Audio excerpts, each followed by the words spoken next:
Voter हैं, जिनका नाम वोटर लिस्ट में है, वो अपने बीएलओ के थ्रू प्रपत्र भरेंगे और प्रपत्र भरने के साथ उसमें अनुलग्नक लगाएंगे और अनुलग्नक लगा के बीएलओ के द्वारा ही अपलोड कराएंगे। ऐसा नहीं करने पे चुनाव आयोग के गाइडलाइन के अनुसार आपने देखा है कि वोटर लिस्ट से उनका नाम कट जाएगा।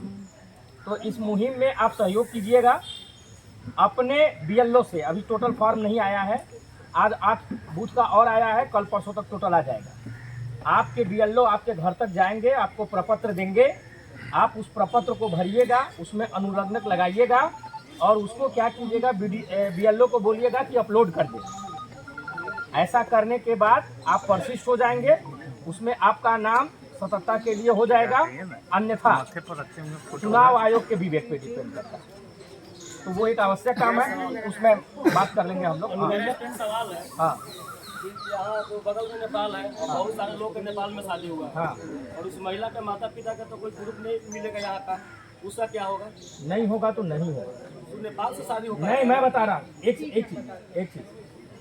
पहली चीज तो ये बता दे रहे हैं, ये बात उठा था, चुनाव आयोग इस सब चीज पे बहुत सख्त है। क्यों गड़बड़ी कहाँ हुई है वो हम बता रहे हैं कि उसमें 3 क्राइटेरिया है। अगर 1 जुलाई 87 के पहले का आपका जन्म हो तो सिर्फ आपको अपना एक आइडेंटिटी देना है 11 लिस्ट में से। 1/7/87 के बाद और 1/7/2004 के बीच में अगर आपका जन्म होता है या आपका नाम वोटर लिस्ट में रहता है और आपका जन्म होता है तो आपको अपना प्रमाण देना है और अपने माता या पिता में से एक का प्रमाण देना है।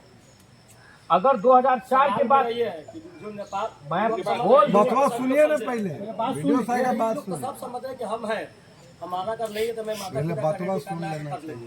लेकिन जिसका नेपाल शादी हुआ है उसका यहाँ पहचान पत्र बना, वो कौन प्रूफ लगाएंगे? उसका जिसका नाम रहेगा। नेपाल से यहाँ शादी हुआ उसका 3 कंडीशन हो सकता है।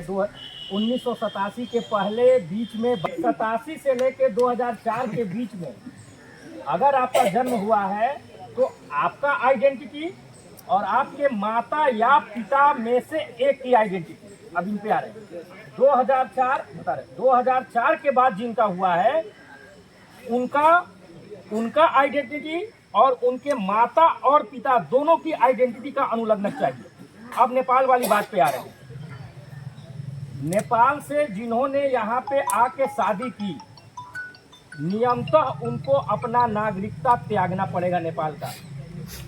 अगर उन्होंने यहाँ की नागरिकता ली है और नेपाल की नागरिकता नहीं त्यागी है तो यहाँ चुनाव आयोग के अनुसार यहाँ के वोटर लिस्ट में रहने के वो काबिल नहीं। अब वो अपना प्रमाण देंगे कि 2007 में 7 साल पहले हमने नागरिकता त्याग दी है, ये उसका प्रमाण है, तब इसमें प्रोसेस करेंगे। उसको ये शपथ देना होगा, वीडियो से उसके लिए शपथ देना होगा उसको। नागरिकता वहाँ त्यागते हैं तो वहाँ का प्रमाण आपको देना पड़ेगा कि हमने नागरिकता त्यागा है। यहाँ हम कौन प्रूफ लगाएंगे कि यहाँ वोट लिस्ट उसका नाम रहेगा, ये बताइए। क्या वहाँ जिसका नागरिकता नहीं है, हाँ, ठीक है, यहाँ उसको नाम बचाने के लिए क्या लगाना पड़ेगा? माता और पिता में से एक का दस्तावेज लगाना पड़ेगा। वहाँ का नहीं, सास या ससुर कहिए ना सर, सास ससुर का मान होगा, मान्य होगा ना, तो माता पिता मान लीजिए। नहीं होगा, नहीं ऐड होगा। अगर किसी लड़की की शादी औरत की शादी यहाँ हो जाती है, उसके माता और पिता का दस्तावेज इंडिया का नहीं हुआ तो उसका नाम यहाँ के वोटर लिस्ट में नहीं आएगा।